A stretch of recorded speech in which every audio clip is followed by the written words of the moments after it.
Here's how to tell if your favourite Chinese restaurant has been taken over by a triad. A few months ago, I met up with Richard Musa. He was a former triad enforcer, which meant he was in charge of fighting people for money. So we met in a restaurant that was owned or run by Wo Shing Wo, which was the triad that he was in. And the first thing that happened was he said, let's just chat, let's have a cup of tea.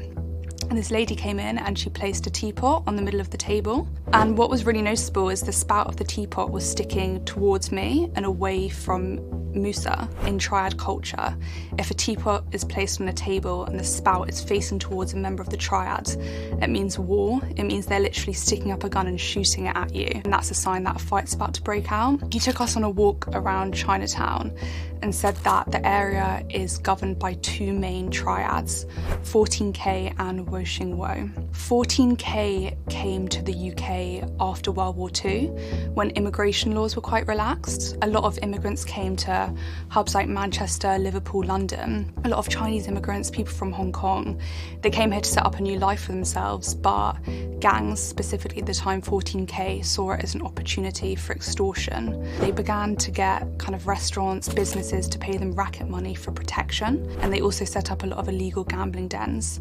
Wo Shing Wo came over to the UK in the 1980s, but they're now both the two main players in London's Chinatown. Even now, people are playing protection rackets to these gangs. The way to tell if a civilian is running a restaurant and paying protection money is through a little tangerine tree, which will have a red paper wrapped around it, and that will be in their window. They're really not noticeable until you start walking through, and Richard was tapping every single glass as we walked along saying, see this one, see this one, see this one, which was quite overwhelming to see, especially as I'd been to a few of those restaurants myself. The culture of triads is ingrained in this kind of ancient Chinese rituals and things like that. So for Wo Shing Wo, when you join, all the men gather in their boxing shorts and they're all topless, and they will get whipped over and over again with a grapefruit vine. I think it's this idea of renewal and becoming reborn and joining the brotherhood.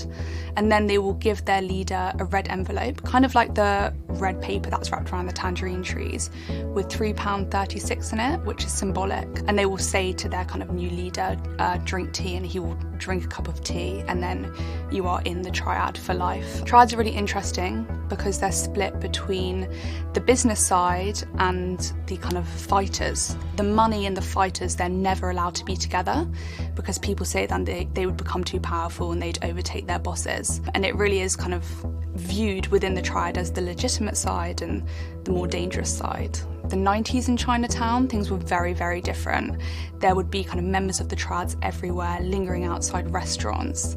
He justified being an enforcer as being a member of security, except the security is 10 times better than what you're going to pay for, because they will be monitoring your restaurant round the clock 24/7. You are also giving them money against your own will, so it's a catch-22 really. Recently, triad activity has started to grow again in the UK.